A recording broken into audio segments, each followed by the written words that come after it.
So, in Assassin's Creed Origins, you have a full-blown like skill tree. As you're leveling up, you earn points, and you can put those points into passive skills, and you can get extra tools and things. And what we're going to do in this video is go through what I believe to be the best way to progress through the skill tree, to basically the best skills to use in the game. The very first thing I would do is get yourself a couple of points, and I would work over on the Seer side of the tree, and you're going to want to work over to sleep darts. The reason for this is because early on, combat can be quite tough, you're not going to be too powerful, and with the sleep darts, you can put enemies to sleep. But not only that, one really good thing about this skill is if you throw a sleep dart at fire, what that does is basically explodes into a massive cloud that puts all enemies within a certain range asleep. You can essentially use like one sleep dart to put like 4 or 5 enemies asleep, so it's going to be really helpful when you're in combat, especially early in the game. And then you've basically got a choice from there. You can go all the way into Seer, unlocking a load of these skills. You can go up the warrior path, or you can go over to the hunter. My recommendation personally is to mix and match in all of the trees. So what I would do is definitely go for sleep darts.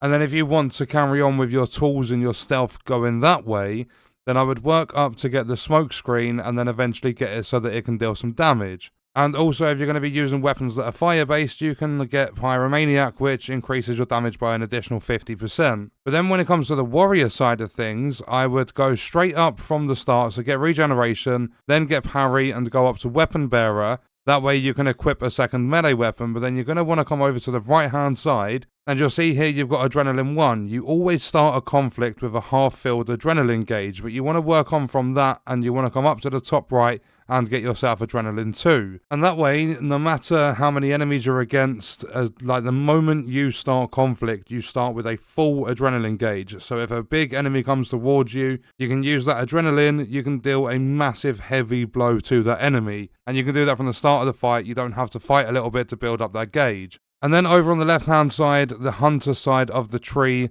I would work down, so come down to assassination loot, come all the way along, and you want to get yourself chain assassination. After you've used the hidden blade, you can press Y, you can assassinate another enemy in range, so that's going to be very helpful in combat. And then if you want to go the other way, you can make it to enhanced predator bow, which is really good. You can hold down your right trigger and you can control a predator arrow in the air. So you're actually going to gain control of your arrows, which is really cool.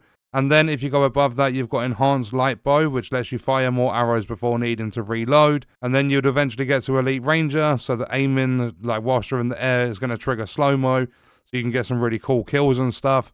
And then you can make it to Master Hunter, to where you can increase the damage of all your bows by an additional 1%. So the Hunter tree is for bows, the warrior is for your melee damage, and the Seer side of the skill tree is for your tools, so flesh decay, poison darts, fire bombs, fire, and things like that. So with the Seer class, I'd go for smoke screen, get the sleep darts, get the Pyromaniac, and then for warrior, definitely go for that adrenaline gauge. It's going to be really helpful at the start of combat. And then on the hunter side, I would definitely work towards getting chain assassination and then getting control of your predator arrows and being able to fire more before needing to reload and stuff. And that is, in my opinion, the best skills to unlock when you are playing Assassin's Creed Origins. The ones that are going to be most helpful in the game, especially with the sleep darts early on. And what we are going to do is leave that video there. Let me know your thoughts and stuff about AC Origins in the comments. And I will see you guys on the next one. I hope you enjoyed it. I hope it helped you out. Thank you for watching.